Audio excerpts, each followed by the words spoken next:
When you take the time to learn about every single region of the planet, you really do realize that no area is completely demographically homogeneous, whether it come to ethnicity, religion, language, or other factors, and every single place has its own unique feel and environment that creates a beautiful mosaic even when observed on a map. And as many of you know, there are few things that I love more than observing, admiring, and creating maps. I've been working on this most recent project for so long and so diligently that every time I close my eyes, every time I dream, I see maps and shapes and colors. Or maybe that's just me and I've gone completely insane. For instance, what do the countries of Ethiopia, Malta, Niger, and Syria all have in common?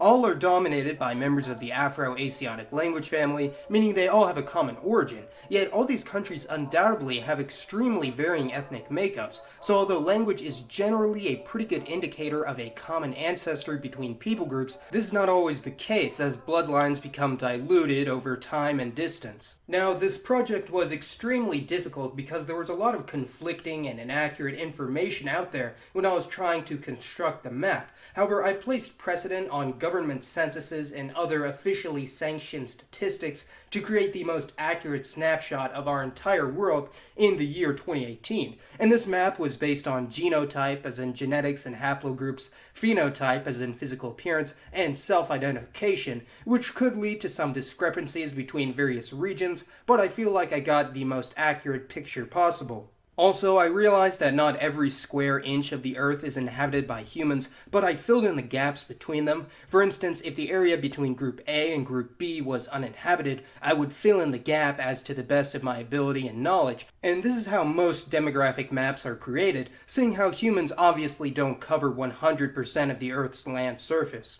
This map by Alphonse Eilenberg was a pretty good start, but it wasn't quite detailed enough for my taste, so I decided to up the resolution by around 500%, and shockingly, there are virtually no modern, detailed, or accurate global maps on racial identification, with most racial maps of the world predating World War II. So I had to take in what I could get from the internet and start from scratch, and after viewing this, I decided to start simple with a small base map, added a little bit of detail to get started, and perfect. Now I knew I could start with the confidence and vision I needed. Now, I know there are some who will argue that race is a social construct, which is a stance I disagree with, and blah-de-blah. In the end, who really cares what you call it? The baseline is that humans can and are classified into groups and subgroups based on physical appearance, ancestral lineage, and self-identification.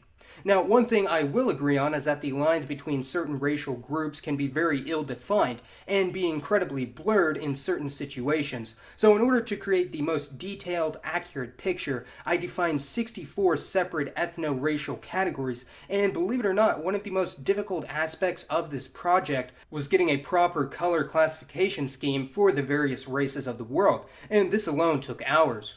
Various European peoples are represented by the color blue, Africans by green, South Asians by purple, East and Southeast Asians yellow, yeah I know it wasn't intentional, Middle Eastern and North African groups in orange, Native Americans in red, Pacific Islanders in brown, and those of recent multiracial descent in various shades of gray, which was perhaps one of the most irritating tasks, trying to find various shades of gray that were distinguishable and didn't clash, but I'm actually quite happy with the way they turned out. Every single pixel was hand-drawn in either MS Paint or the GIMP 2.0, as those were the only two programs I used, and I'll link some of the best sources I used in the description down below.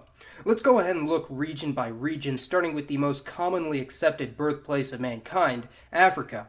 Just by looking at the continent, you could tell that not every country has had the luxury of deciding their own international borders, and if many around the world had developed organically, the borders of the world would look incredibly different. The northern 25% of the continent is clearly dominated by Semitic and Berber peoples, although there is considerable overlap and gradation between North Africans and Sub-Saharan Africans, who, speaking of which, are very far from being a homogeneous group. The Nilo-Saharan and Horn African peoples actually managed to stretch quite a ways up north, while there are some much smaller Arab tribes located in southern Chad and northern Cameroon, although the status of these tribes as true Arabs is called into question regarding the fact that they have an immense amount of admixture from the surrounding African sources.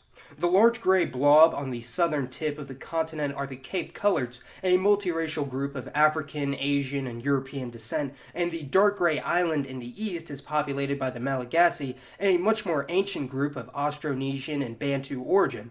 Although barely visible, small flecks of Germanic and South Indian people dot the landscape of Namibia and South Africa. Let's move on to Africa's northern neighbor, Europe. And believe it or not, outside of Africa, Europeans and Middle Easterners are actually the most closely related to sub-Saharan Africans, genetically speaking. Nowadays, anyone of any background can become any nationality they want, and for the most part. But for the overwhelming majority of human history, it was pretty cut and dry that where you lived and whatever group you were a part of would remain the same for your entire life. And this is pretty apparent in Europe, where aside from small ethnic enclaves created by recent immigrant communities, the borders between various ethno-linguistic groups between various European nations is pretty solid, although up until World War I, this map would have looked very different. It should be evident which groups are of Germanic, Slavic, Italic, also known as Romance, or Celtic descent, and props to you if so far you've been able to keep up and recognize every single group colored in on these maps. I know it is highly debatable whether the region of the Caucasus should be classified as a region of Europe or Asia, and as for Asia, this was quite difficult concerning the differences between East and Southeast Asian groups, as originally I just had them grouped into two categories, but I decided not to be lazy and created several groups based on ethno-linguistic classification. I know that modern South Arabians are not really South Asians by any stretch. However, some have postulated that South Arabians have a pre-Semitic, Vedoid, or Australoid origin, although the only evidence to corroborate this as of yet is their appearance. Now, unlike other videos where I also tackle global topics, I won't forget about our friends down under in this video. And as you can see, Negritos and other Melanesian-like peoples are present as far west as the interior of Malaysia and as far north as the eastern coast of Luzon. By simply glancing at Australia, it might appear that Australian Aborigines are easily 20 to 30% of the population, yet the area they inhabit is so barren that they are actually only around 2 to 3% of the population. Unfortunately, even though I used the highest resolution blank map I could find as a base for this project, many of the Pacific Islands were simply too small to see, although it is clear that the country of Fiji is divided by Indians in the north and native Melanesian Fijians in the south, while New Caledonia is similarly divided with the Melanesian Kanaks in the north and French in the south, which really goes to show how wacky and bizarre global migration patterns truly are. Now onto Northern America, meaning Canada, the United States, and Greenland, which because of the Robinson projection used for this map appears much larger than it is in actuality.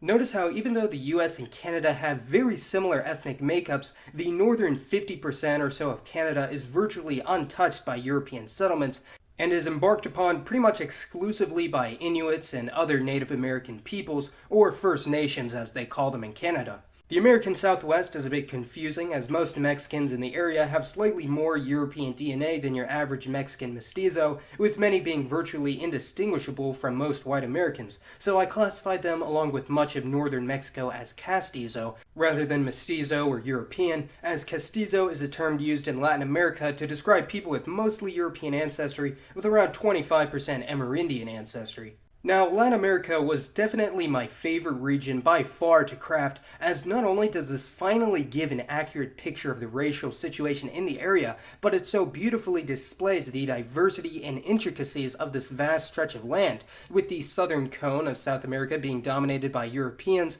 while the isolated interiors of many countries retain their full-blooded Amerindian populations. Also of note is the Guyanas, which are truly a captivating mix of Indians and Indonesians in the north, with natives and Africans in the south. Although the bulk of Latin America, as you can imagine, is dominated by various mixed-race peoples who are descendants of mixed unions from the Latino colonial era. Here's a global picture in case you were curious, which certainly does give a fascinating depiction of our world, which really has yet to be portrayed, and if this is a bit too much for you to process, here's a simplified version which lumps together groups based on the generally accepted racial categories used in the United States and elsewhere. This isn't perfect by any stretch, and I'll probably continue working on and improving this map, and maybe I'll give an update to my progress in a few months. And if you disagree with any of the classifications on this map, please let me know in the comments. And that's the great thing, as I truly do appreciate hearing people's opinions on anthropology, human classifications, and other topics such as this. For those wondering if this is my 100,000 subscriber special, sort of, I'll have a part 2 to this video that'll tie into this one. I really do owe each and every one of you guys so much, so think of this as my gift back to the internet for all you've given me. I'll leave a link where you can download the full map in the description with the key, so feel free to download, share, and edit to your pleasing. As always, leave me your thoughts on the global patchwork of peoples and cultures. Thank you all very much for watching. This has been Mason, and I'll see you next time.